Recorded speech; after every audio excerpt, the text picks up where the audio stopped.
¿Es la bicicleta ya una alternativa real para resolver el problema de la movilidad en la ciudad o no?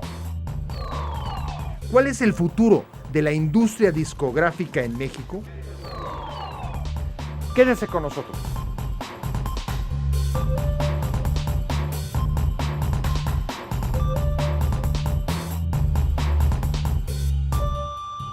Buenas noches, usted y los asuntos que le interesan son parte de esta agenda. Promover el uso de la bicicleta en ciudades construidas para automóviles y con escasa cultura de protección al ciclista parece más una invitación a practicar un deporte extremo que a usar un transporte alternativo. Hace unos años, pensar en la bicicleta como medio para ir al trabajo o a la escuela en la Ciudad de México era una idea simplemente descabellada. Viable solo para otras latitudes como China o los países escandinavos. Pero esa visión ha venido cambiando con el tiempo. Ahora avanza la idea de que en efecto la bicicleta es una opción real frente al grave problema de la falta de movilidad en el Distrito Federal y el deterioro del medio ambiente. El gobierno de la Ciudad de México ha destinado recursos y esfuerzos a desarrollar el primer sistema automatizado en América Latina de transporte individual Ecobici. Sin embargo, el número de usuarios es todavía muy limitado respecto al total de la población. ¿Llegaremos a ver las calles del DF ocupadas por bicicletas como en Beijing o Ámsterdam? De este tema nos habla Rafael Guadarrama en el siguiente reportaje. De manera silenciosa, han comenzado a ocupar las vialidades de la Ciudad de México. Viajan en vehículos que no emiten ningún tipo de contaminante y son la mejor opción para movilizarse en distancias menores a 10 kilómetros. También me gustan las bicicletas rápidas y pues sí, pues es una gran solución, ¿no? Para los problemas de tráfico. Ya no se aguanta un coche más, la verdad, en esta ciudad. Los ciclistas urbanos de la Ciudad de México se desplazan confiados en áreas de la delegación Cuauhtémoc, donde se ha desarrollado una infraestructura específica para ellos. Realmente pues yo disfruto lo que es el viaje, ¿no? Evitas el usar el transporte público y a lo mejor hasta evitas no sé, lo que es la aglomeración de la gente en el transporte, que la verdad ya es bastante. La mayoría no emplea ropa deportiva porque ante todo son ciudadanos tratando de llegar a tiempo a su destino.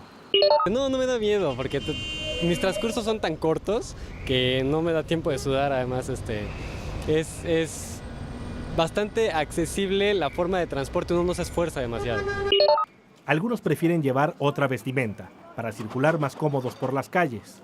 Yo me llevo los mayones al trabajo y después me los saco, porque sí. Aunque los ciclistas han estado presentes en la historia reciente de la ciudad, su popularidad se disparó en los últimos años. Hasta los primeros números que teníamos en el 97 apenas era el 0.1%, que era equivalente a los viajes que había en trolebús. Y bueno, hoy en día pues, es el segundo medio de transporte privado después del automóvil. El tránsito vehicular fue el factor que los lanzó a la calle en dos ruedas. Cierto, el Distrito Federal solo realiza la quinta parte de sus traslados a bordo de un vehículo particular. Sin embargo, el problema no es de proporción sino de número. Esta es una megaciudad, con 15 millones de habitantes promedio al mediodía. En ella se realizan 25 millones de traslados diarios. Por ello, las vialidades y otras rutas se colapsan mientras la bicicleta busca consolidarse como una alternativa. Conoces la ciudad, hueles la ciudad, vives la ciudad. El impulso más importante de esta opción data desde el 2010, con el lanzamiento del esquema de renta Ecobici, que abarca un polígono de 4 kilómetros con 90 cicloestaciones, 1.200 bicicletas y 36.000 usuarios. Al día, cada una se emplea 6 o 7 veces, en 9.000 viajes. Estas cifras se triplicarán en el 2012. Con una inversión de 190 millones de pesos, la administración capitalina actual heredará este servicio que implica un costo de mantenimiento anual de entre 25 y 30 millones de pesos. De 1.200 bicis vamos a tener 4.000 bicis a fin de año. De 90 cicloestaciones vamos a tener 275 cicloestaciones. Y bueno, vamos a tener más o menos entre 75,000 y 80,000 usuarios que vamos a poder absorber en Ecobici para hacer hasta 40,000 viajes diarios en bicicleta. Aunque no existe un padrón específico de ciclistas, se estima que con esto se alcanzaría la meta del gobierno actual de realizar 5% de los viajes diarios en bicicleta. Sin embargo, para los próximos años, el reto del esquema es crecer y alcanzar cifras como las de otras urbes. Son ejemplos lejanos, pero en Ámsterdam y Copenhague, 40% de la población se traslada de esta forma.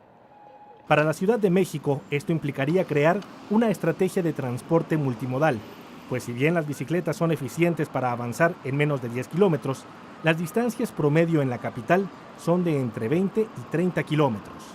Si tú pudieras utilizar la bicicleta en el primero y último tramo de tu viaje, combinándolo con transporte público, sería un viaje muy eficiente, rápido y saludable. También implica establecer una nueva cultura vial que integre a los ciclistas, la cual debe adoptarse primero por ellos mismos. El reglamento de tránsito ya considera a la bicicleta como un vehículo que puede ocupar todo un carril y avanzar en el sentido de las calles. Sin embargo, no todos acatan estas disposiciones. De hecho, pocos ciclistas portan casco y guantes, entre otras medidas de seguridad.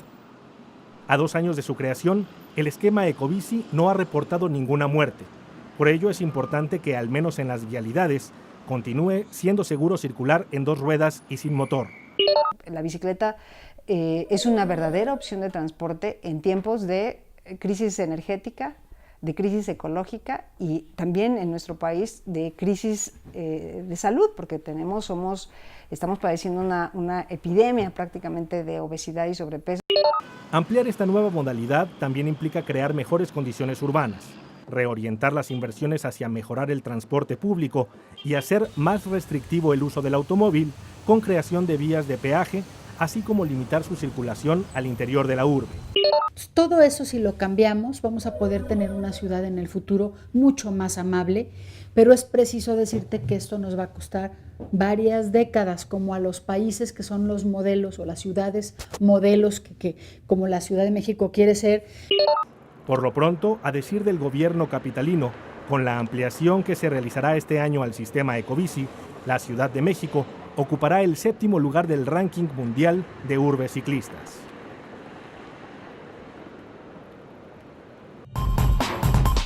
La bicicleta en muchos lugares ya no es solo un medio de transporte o un deporte, sino un concepto mucho más amplio que implica una nueva manera de vivir las ciudades. Su uso acaba por transformar a las urbes. A mayor uso de la bicicleta, según estudios del gobierno del Distrito Federal, hay mejores niveles de civilidad en la convivencia y también se reducen los índices de violencia porque contribuyen a la recuperación de los espacios públicos. Precisamente, movimientos aquí en el DF, como el de las bicicletas blancas o fantasmas, reclaman espacio y respeto a este medio de transporte al que consideran un símbolo de libertad y seguridad. La principal demanda de los usuarios es construir urbes más amables para los ciclistas y con suficiente infraestructura para el desplazamiento y conectividad con otras formas de transporte público. Todavía falta mucho camino por recorrer a las bicicletas en las ciudades, pero ojo, avanzan rápidamente.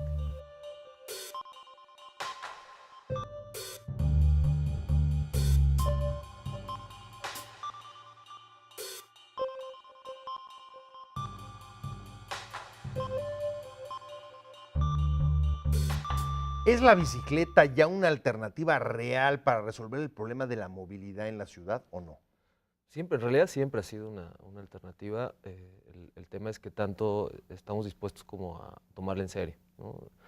El uso de la bicicleta en las ciudades ha sido alto desde hace mucho, pero lo que ha pasado últimamente es que ha habido como una idea mucho más clara de entender cómo vincular la bicicleta con el resto del sistema de movilidad, que no es fácil. ¿Y cómo se vincula? ¿Cómo integrarlo, la bicicleta con el resto de los sistemas de transporte? Es cuestión de planear. Es un principio muy claro el que el peatón y los ciclistas van primero en el esquema de planeación de calles, de sistemas de transporte en las ciudades más avanzadas en este tema. Y es un poco lo que hay que hacer en México, ¿no? En México hoy seguimos planeando para el automóvil, seguimos planeando calles para coches, luego para buses, luego para camiones, luego para peatones si caben, y luego para ciclistas, ¿no? Y ese es el hay que principal cambiar obstáculo.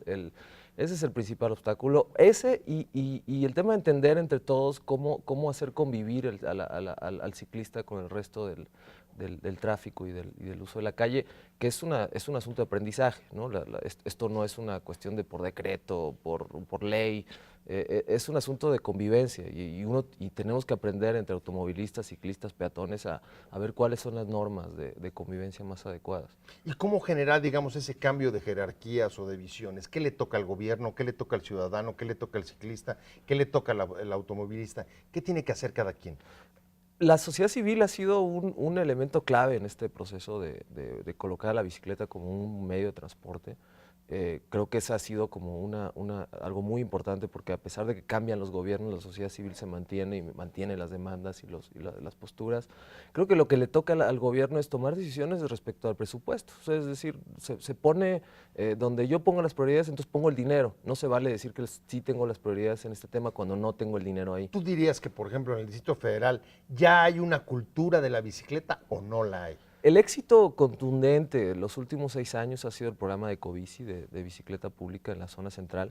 Ha implicado que se vaya cambiando esta cultura de que el ciclista es nada más para zonas pobres, nada más para la gente que no tiene recursos para moverse, y se ha cambiado una cultura de que es una opción de movilidad para viajes cortos. Ese creo que es el éxito contundente y creo que sí vamos muy bien en el tema de cultura, ¿no? ¿Cuál crees que es el siguiente paso? Ahora lo que le toca a la administración del 2012 al 2018 es replicar estos casos exitosos de Ecobici y de Ciclovía Reforma, replicarlo en toda la ciudad. Y para eso se requiere que la Secretaría de Obras entienda los criterios de obra, que haya presupuestos, que haya contratistas, que haya empresas, que haya consultores. Es un proceso como escalar, ¿no? De escalar estos ejemplos exitosos. Creo que ese es el tema hoy en la Ciudad de México. Si tuviéramos que buscar algún tipo de meta para medir, digamos, los próximos años, los avances que se necesita que se produzcan para que la bicicleta sea un medio alternativo de transporte, ¿cuántos kilómetros nuevos por año tendrían que darse de carriles para bicicletas o cuántas inversiones? ¿Cómo lo tienen ustedes cuantificado, si es que lo tienen? Necesitamos dedicar el 5% del presupuesto al uso de la bicicleta, ¿no? Entonces es el primer indicador de gestión claro, el tema del presupuesto. ¿5% del presupuesto total de la ciudad? 5% del presupuesto de gasto en transporte, Okay. ¿no? Porque es un poco el rubro, ¿no? Tanto en inversión como en el gasto corriente, ¿no? Es como algo, porque el mantenimiento es un tema. Pero la vía para conseguir esto, creemos que es un asunto de cómo gestionan las calles. Entonces, por ejemplo, se repavimentan hoy muchísimos kilómetros cada año en la Ciudad de México, pero se repavimenta y se vuelve a pintar, a balizar los carriles, a pintar con los mismos criterios de antes de carriles para coches, en fin. Si lo que hacemos es repavimentamos la calle, entonces luego ponemos ciclovía, pintamos sobre un pavimento nuevo, entonces estamos como cambiando la ciudad, no estamos haciendo obra de ciclovía, sino estamos cambiando los criterios de pavimentación. Es un asunto de sinergia de obra pública, la clave de este tema, ¿no? Quédese con nosotros. Al regresar, ¿cuál es el futuro de la industria discográfica en México?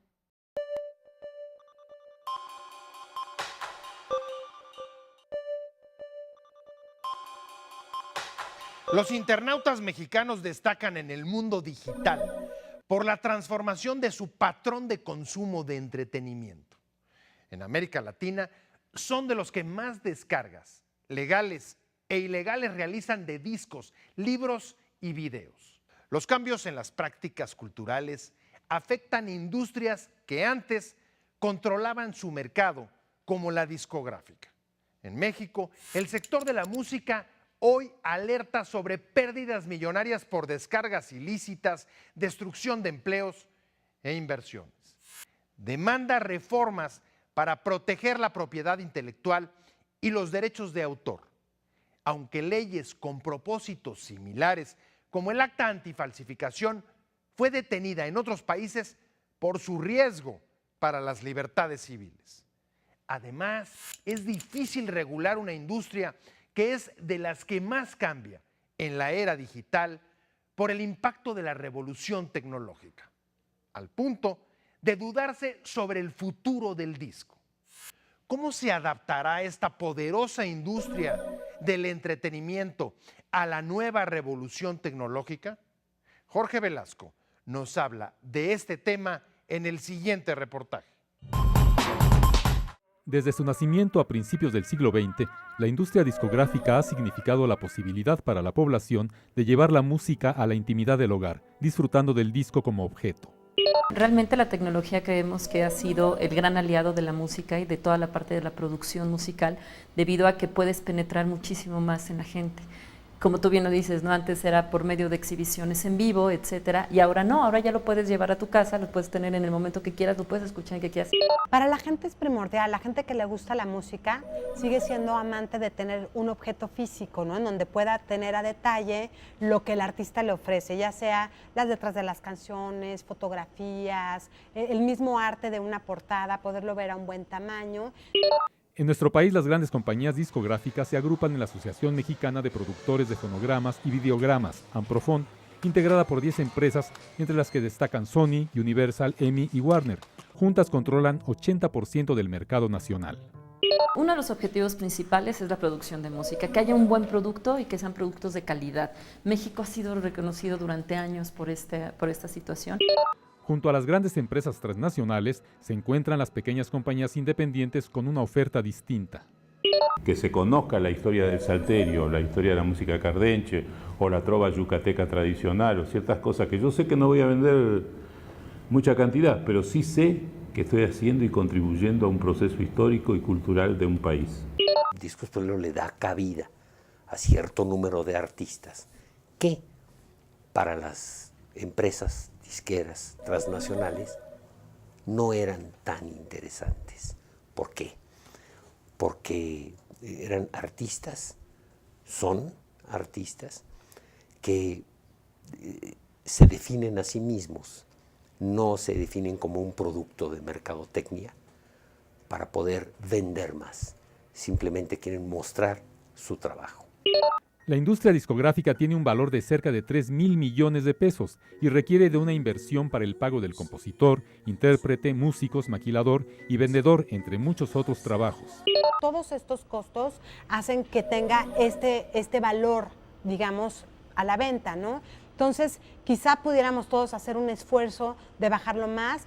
La verdad es que han bajado mucho desde hace tiempo los precios de los discos, pero entonces no serían reales los costos, ¿no? Porque obviamente pues hay mucha gente que vivimos de esta industria. Además, actualmente la producción discográfica enfrenta un desarrollo tecnológico que ha permitido dejar atrás formatos como el LP, el cassette y el disco compacto. Al pasar a un medio intangible como el Internet, han aumentado las descargas ilegales. 62% de los usuarios las realiza. Por ejemplo, el año pasado se bajaron más de 6,000 millones de canciones y 710 millones de videos sin pagar derechos. Los jóvenes, cada vez menos, compran discos. Todo lo tienen en un iPad, en un iPod, o lo consiguen, o en fin, en sus medios electrónicos. Por otra parte, el hecho de poder hacer copias de un disco original ha dado lugar al negocio ilegal de la piratería que abarata considerablemente los precios. Un disco, un material grabado, es imposible controlar. Imposible controlar que se copie, que se suba, que se queme. No hay tecnología para eso. Pero es muy difícil que pelees. Oye, que los piratas te dan, no sé, a 5 o 10 pesos te dan un disco. ¿Cómo vas a luchar contra eso?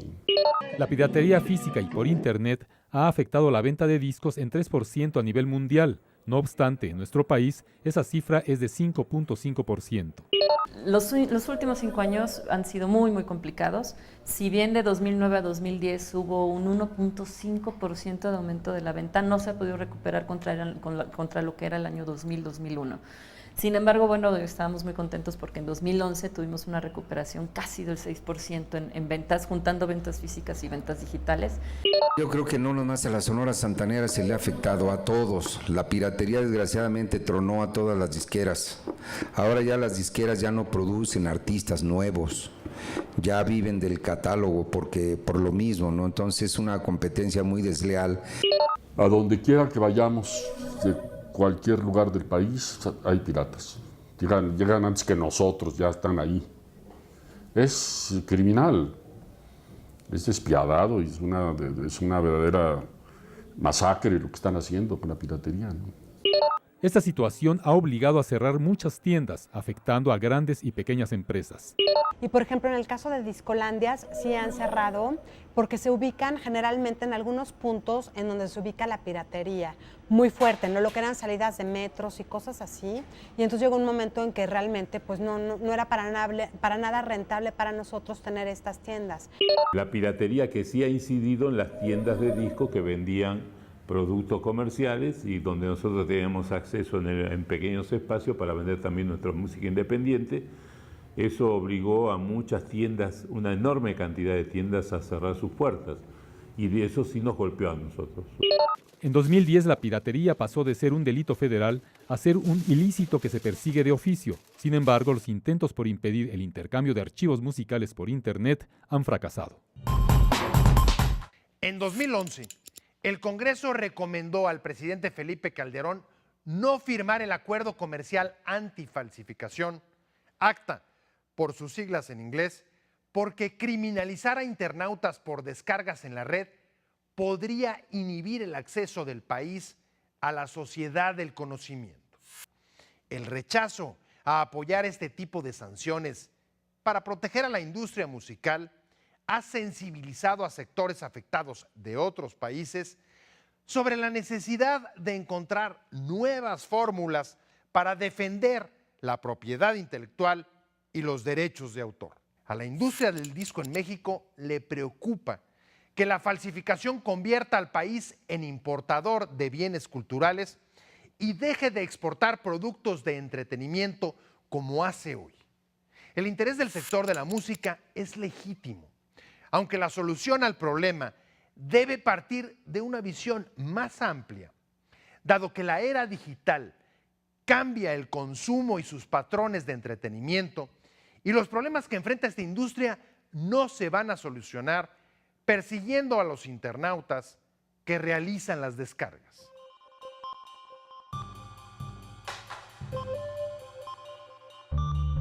¿De qué tamaño es la crisis en la industria disquera? Muy grande. Muy grande. De los soportes físicos, de cada 10 discos que se venden, 8 son piratas, por ejemplo. Y de las nuevas tecnologías, bueno, estamos hablando que en el 2011, nada más en México se bajaron más de 6.000 millones de canciones sin pagar derechos. ¿Nos puedes ilustrar eso, cómo se traduce en dinero, pérdidas de empleos, algo que ejemplifique? Cuando hablamos de la industria cultural no es nada más la música, también son los libros, también son las películas, son los audiovisuales, imágenes, etc. El daño global en el 2011, solamente al 10%, no al 100%, estamos hablando de más de 15.000 millones de pesos y de 3.000 millones vía impuestos. ¿Cómo van a enfrentar esta situación donde hay elementos que ustedes no controlan, como por ejemplo el desarrollo de Internet, las descargas en la web, etcétera? Todo es controlable. La misma tecnología que permite todo, permite también buscar soluciones.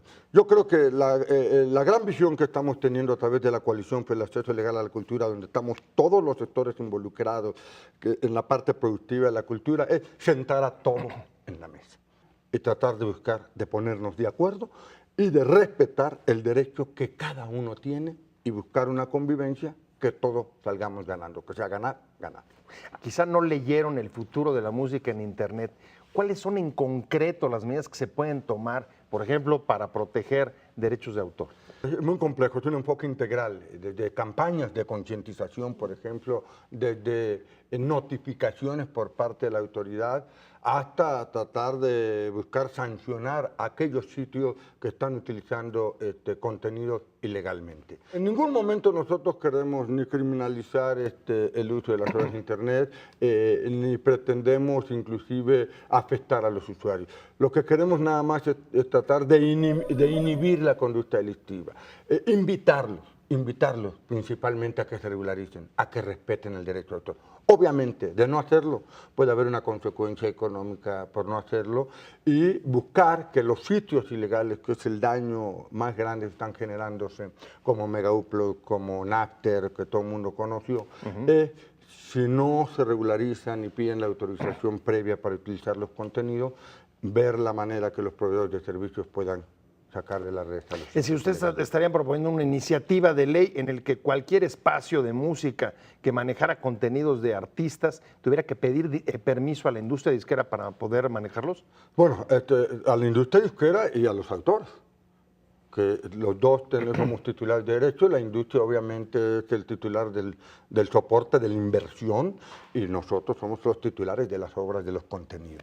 Obviamente así es, porque hay una inversión muy fuerte detrás y de alguna manera tenemos que proteger esos derechos que tenemos. ¿Así está funcionando en el mundo? ¿Así hay otras experiencias en otros lados? Es una apuesta a nivel mundial, obviamente que no es un problema en México. Todos los gobiernos del mundo, todos están luchando, inclusive en el Congreso de Economía Global se habló de hacer un organismo supra que controlara las nuevas tecnologías a nivel internacional para proteger la cultura de los pueblos. ¿Qué impacto crees que pueda tener si no se llega a resolver la crisis de la industria disquera? ¿Hay amenazas de que el disco desaparezca? Mira, hay amenazas muy fuertes de que afecten realmente el patrimonio cultural de México. Quizás no la música en sí, ni la literatura en sí, porque hay muchos países que ya están protegiendo su industria. Si México no lo hace, dejaremos de ser productores de cultura y nos convertiríamos en consumidores o importadores de cultura extranjera. Gracias por habernos acompañado en Agenda a Fondo. Recuerde que puede escribirnos a la dirección de correo y Twitter que aparecen en la pantalla. Lo esperamos la próxima semana con reportajes y entrevistas sobre las situaciones que impactan su calidad de vida, la realidad que todos los días enfrentamos.